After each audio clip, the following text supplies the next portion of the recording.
So proponents of nuclear weapons argue that it's just a matter of time before an accident takes place, and a flock of geese or a cloud or radar beams bouncing off the moon is another one, picked up by radar as a signal of an incoming attack, is responded to with a genuine nuclear retaliation, and all hell breaks loose.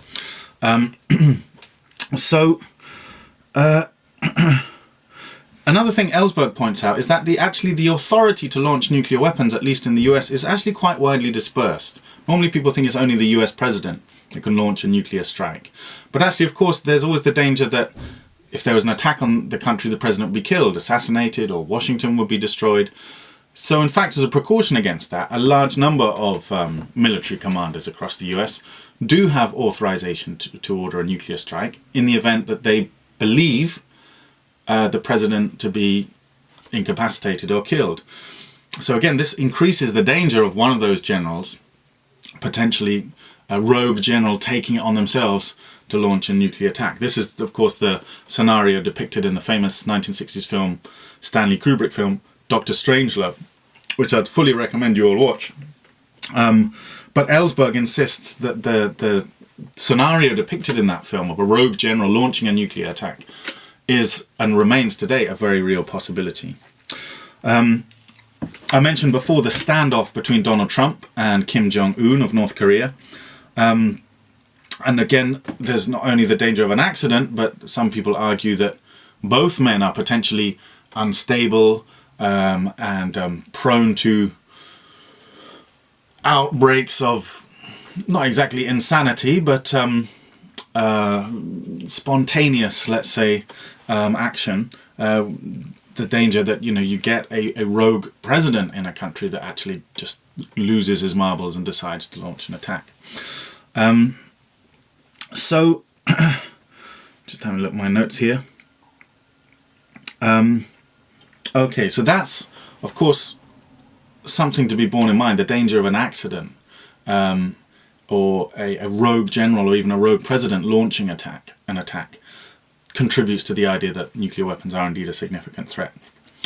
In addition to this, you have the danger, that danger is exacerbated by nuclear proliferation. I mentioned in the introduction, you've got two types of proliferation. Let's look first of all at vertical proliferation. This is when existing nuclear powers develop their own nuclear technology. One of the most worrying developments on the US side is that the US and Britain are both trying to develop what they call mini nukes or battlefield nuclear weapons. This is the idea that, well, nuclear weapons are so destructive they're effectively unusable. So generals and arms companies and researchers have been put to work to try to develop more smaller scale nuclear weapons that could be used on the battlefield. Now, of course, the impact of it, then we see other developments such as the renewal of Trident. Both USA and Russia have committed between them estimated about $1 trillion to the improvement and development of nuclear weapons over the next 3 years. Now, of course, all of this development of weapons by existing nuclear powers worries other states and makes them feel more vulnerable, which, of course, then prompts them to develop their own nuclear technologies in response. Particularly, another aspect of the nuclear strategy of the existing nuclear powers, and especially of the Western powers, is that actually both Britain and the USA have what's called a first strike nuclear policy. Many nuclear states, such as China, have a second strike policy, which is they say they will never use nuclear weapons unless they're attacked by nuclear weapons first. Britain and the US and Russia actually have a different policy. All three of these countries reserve the right to a nuclear first strike, to use nuclear weapons even if none have been used against them.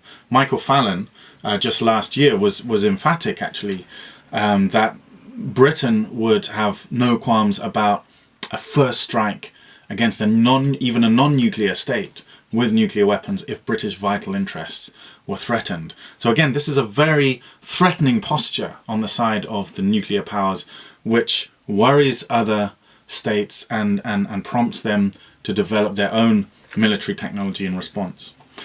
Let's look then at horizontal proliferation, when non-nuclear powers seek to develop nuclear weapons of their own. So, as I said, there's only 9 nuclear states that we know of today. But the more other countries feel threatened, the more non-nuclear states are likely to develop nuclear weapons as a deterrence, as a defense against an attack on them themselves. And of course, the more states that have nuclear weapons, the more nuclear weapons in the hands of the existing nuclear states, that all increases the risk of an accident or something going wrong somewhere. However, this picture of kind of almost inevitable build-up of nuclear weapons and proliferation and so on is perhaps overly pessimistic. Before I move on, actually, there's something I should mention here. The theory, the idea, the concept of the security dilemma, which is the idea that any state who develops weapons technology, builds up their army and their armaments and so on, other states are always unsure exactly why they're doing that. Are they doing it just as defense to deter an attack or to make sure that they're prepared for an attack on them? Or are they actually planning an invasion of another country themselves? So this is what we call the security dilemma. If one country, let's take US and Russia. If Russia sees the USA building up its nuclear weapons, putting more troops in on the borders of Russia in countries like Poland and so on, is that just the US adopting a defensive posture to deter any Russian aggression against those states, or is it actually planning an offensive attack on Russia itself? Russia, of course, doesn't know which of those two options it is. In fact, it might even be inclined to think, well, it's probably just defensive. They're probably not planning on anything. But it cannot afford to take the risk that this build-up is actually at the beginning of an offensive maneuver. So therefore, just in case Russia is likely to build up its own defensive capacity in response, then of course that will be interpreted in the US as, Russia is now building up its offensive capacity, preparing for an attack. So this kind of triggers an arms race, and there's the idea of the security dilemma.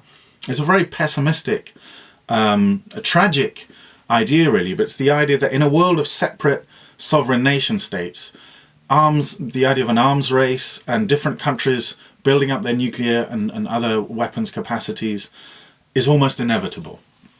Okay, but as I said, this picture is perhaps of almost inevitable proliferation is perhaps overly pessimistic, and it ignores the evidence that we have that there have been actually in history and recent history states that have, for example, voluntarily given up their nuclear programs. Libya in the 2000s, following the war in Iraq, Colonel Gaddafi voluntarily gave up his country's nuclear program.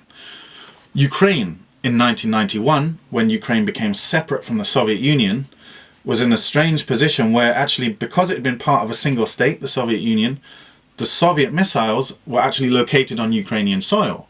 So when Ukraine became independent, it found it actually had nuclear weapons.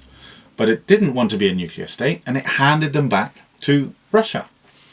A third example, South Africa in 1994, when Nelson Mandela came to power and apartheid ended, South Africa, along with Israel, had been secretly building up nuclear weapons and actually had, it's thought, 6 nuclear bombs of its own. When Nelson Mandela came to power, he got rid of them. So there are examples of nuclear states becoming non-nuclear states, or of countries voluntarily giving up their nuclear development programs.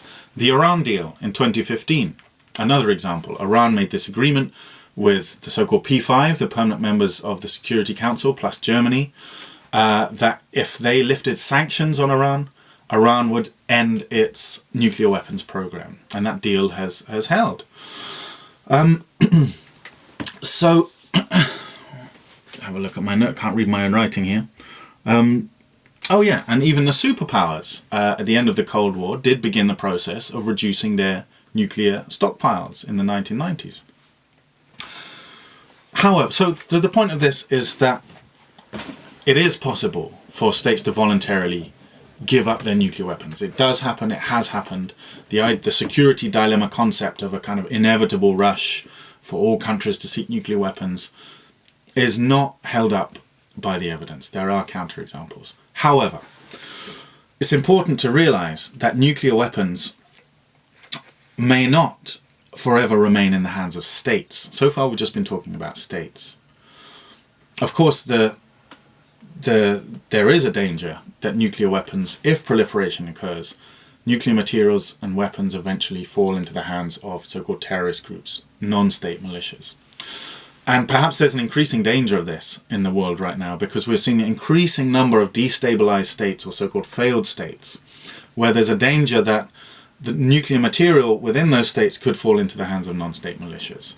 So already in Syria, we have seen rebel groups gaining access to Syrian state stockpiles of chemical weapons and using them. We've seen that happen already.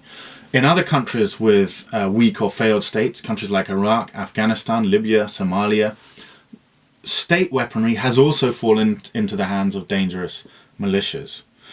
So again, the argument is it's only a matter of time before these groups actually gain access to nuclear materials. Particularly worrying development after the collapse of the Soviet Union was the availability of nuclear weapons and chemical weapons and so on the black market. A lot of these materials after the Soviet Union collapsed just went missing and have been sold on the black market to the highest bidder.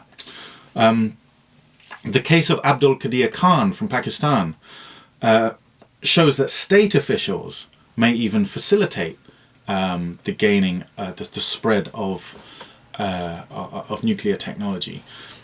Qadir Khan did not sell nuclear technology to militias, but he did provide nuclear technology and information and so on to other states developing nuclear weapons, such as Libya and North Korea.